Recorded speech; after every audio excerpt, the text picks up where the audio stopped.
Sementara itu, saudara, sejumlah jurnalis menggelar aksi protes ke markas besar PBB di Ramallah untuk mengecam pembunuhan jurnalis di Gaza dan tepi barat saat meliput perang Israel-Hamas. Pengunjuk rasa membawa spanduk dan foto para jurnalis yang terbunuh di Gaza dan juga peti mati sebagai simbolis. Menurut Kementerian Kesehatan setempat, lebih dari 10.000 warga Palestina menjadi korban tewas dalam perangan Israel-Hamas, termasuk lebih dari 4.100 anak-anak dan 2.640 perempuan. Di tepi barat, saudara, lebih dari 140 warga Palestina tewas dalam kekerasan dan serangan Israel. 32 diantaranya adalah jurnalis dan 11 pekerja media.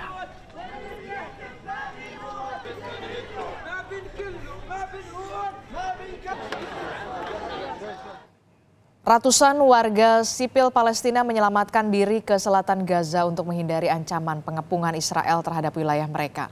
Warga berusaha melarikan diri dengan menggunakan mobil, berjalan kaki, ataupun menaiki kereta yang ditarik oleh keledai. Sebagian di antara warga sipil bahkan hanya membawa pakaian yang menempel di tubuh mereka.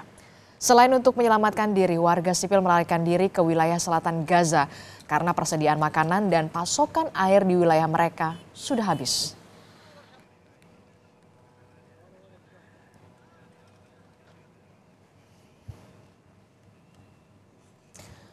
Saudara, pembantaian besar-besaran Israel yang tidak memandang kemanusiaan sudah dinilai melanggar aturan perang dalam hukum internasional.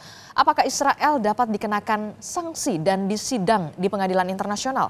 Kami bahas bersama dengan Guru Besar Hukum Internasional Fakultas Hukum Universitas Indonesia. Sudah ada Profesor Hikmahanto Juwana. Selamat pagi, Prof. Selamat pagi, Adistri. Prof, ini kita mengatakan ini benar-benar pembantaian karena lebih dari 10.000 jiwa ini harus tewas atas serangan Israel. Atas serangan ke rumah sakit, kemudian juga ke lokasi pengungsian.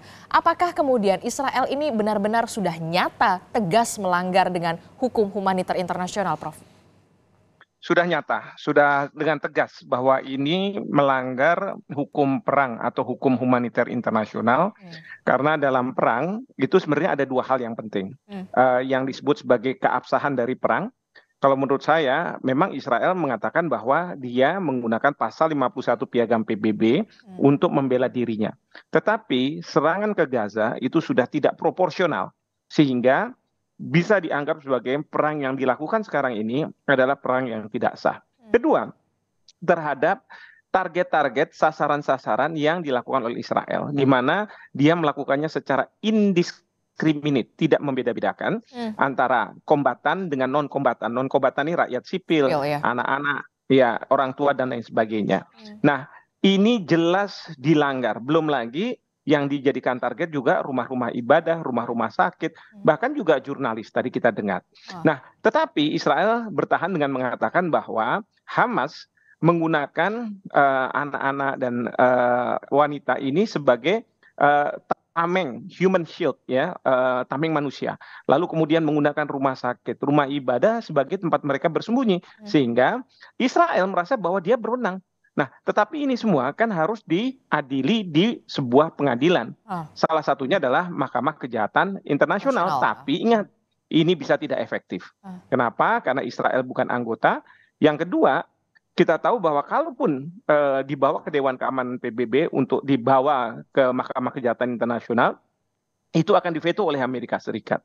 Dan yang repot lagi, kalaupun bisa, apakah ada pihak yang bisa membawa Benyamin Netanyahu keluar dari Israel?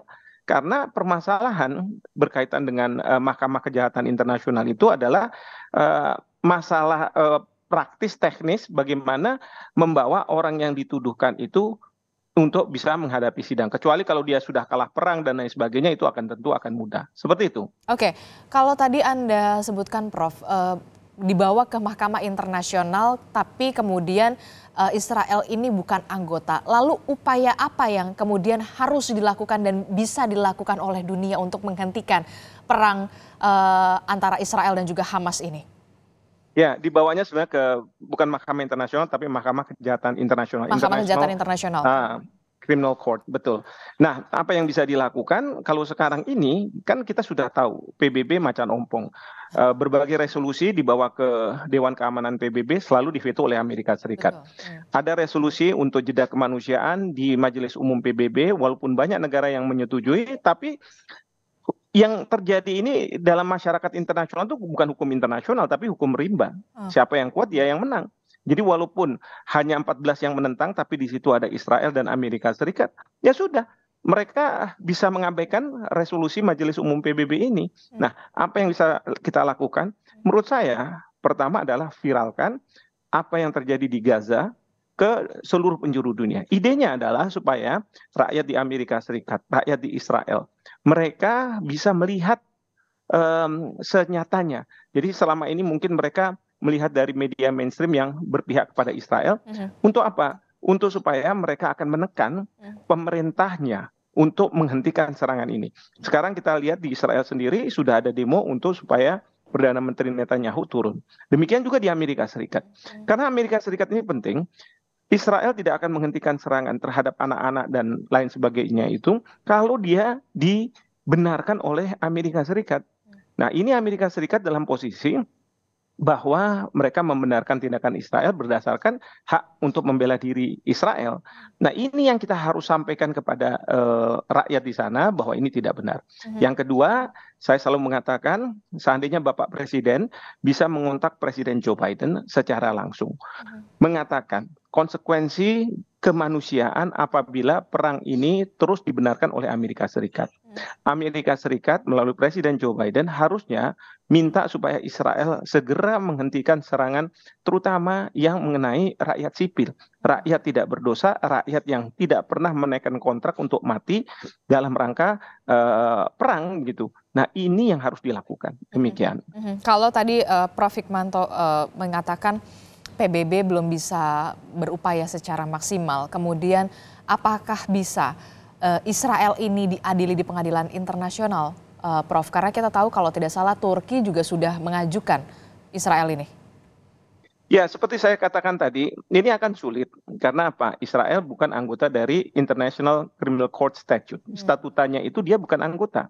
Yang kedua, memang ada yang bukan anggota, tetapi melalui jalur Dewan Keamanan PBB. Jadi dibuatkan resolusi. Tapi kalau di Dewan Keamanan PBB, itu kan akan diveto oleh Amerika Serikat.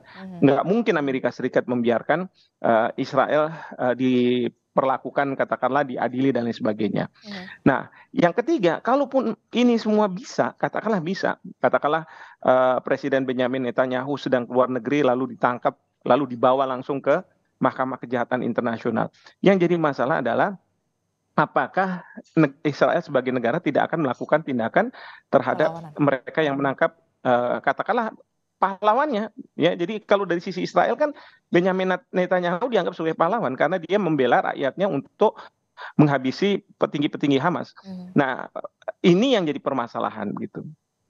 Oke, jadi salah satunya yang tadi Anda sebutkan adalah viralkan kejadian yang sebenarnya terjadi, yang terjadi di Palestina, kemudian Israel ini menyerang rumah sakit, anak-anak dan juga perempuan, supaya kemudian mata dunia benar-benar melihat mana yang benar begitu, termasuk juga warga Amerika dan juga warga Israel sendiri ya, Prof ya? Betul sekali, betul. Jadi itu yang kita bisa lakukan. Kita sudah melakukan demo juga untuk menunjukkan bahwa warga dunia tidak setuju apa yang dilakukan oleh Israel, tapi kita tidak boleh berhenti. Jadi harus kita viralkan juga akibat serangan yang dilakukan oleh Israel terhadap anak-anak, wanita, orang tua, mereka yang tidak berdosa. Bahkan juga menunjukkan rumah sakit, rumah ibadah diluluhlantakkan. Memang serangan udara bagi Israel ini penting untuk melemahkan kemampuan untuk menyerang. Tapi mereka tidak puas kalau belum menangkap petinggi-petinggi Hamas. Oleh karena itu sekarang ini dimulai serangan darat. Dan kita tahu Perdana Menteri Israel mengatakan bahwa akan ada ya semacam jeda, bukan kemanusiaan sebenarnya, jeda untuk memberikan kesempatan pasokan makanan, mungkin obat-obatan untuk masuk, tapi cuma 1 jam. Iya, Dan terbatas. Ya, terbatas. Ini menurut saya sih bukan bukan apa namanya yang kita harapkan, dunia harapkan, Mhm, karena yang kita perlu selamatkan adalah rakyat tidak berdosa mhm, di Palestina, khususnya di Gaza. mhm, mhm. Terakhir, Prof, pesan untuk pemerintah yang hingga kini kita tahu ini masih aktif untuk mendukung Palestina. Bu Menlu, Bu Retno Marsudi, kemudian juga kemarin kita sudah melihat bagaimana pernyataan dari Presiden Joko Widodo. Cukupkah itu? Ya, saya berharap bahwa sebenarnya apa yang sudah dilakukan sudah bagus ya. Saya harus apresiasi itu, tetapi belum bisa menghentikan serangan Israel. Mhm, Nah, jadi sekarang yang harus dilakukan adalah Bapak Presiden ini kan akan keluar negeri, akan ke Amerika Serikat, bahkan juga akan menghadiri sidang OKI.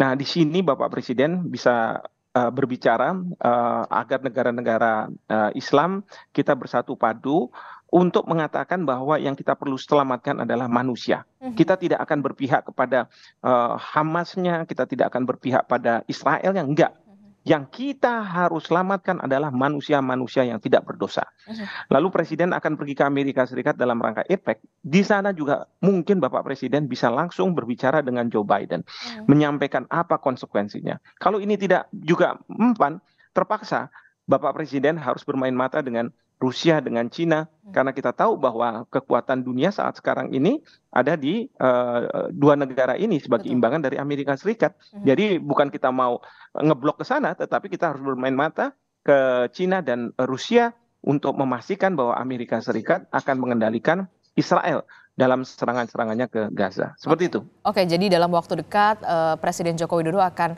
menghadiri forum-forum internasional. Ini menjadi kesempatan Presiden Joko Widodo untuk mengingatkan kembali kepada dunia, khususnya kepada pemimpin-pemimpin negara, bagaimana kemudian peperangan ini harus segera diselesaikan supaya tidak ada lagi korban jiwa yang berjatuhan karena kita berpihak kepada kemanusiaan. Tentu saja perang Betul. ini harus dihentikan. Terima kasih Guru Besar Hukum Baik, Internasional Fakultas Hukum masih. Universitas Indonesia, Hikmahanto Juwana telah bergabung bersama kami.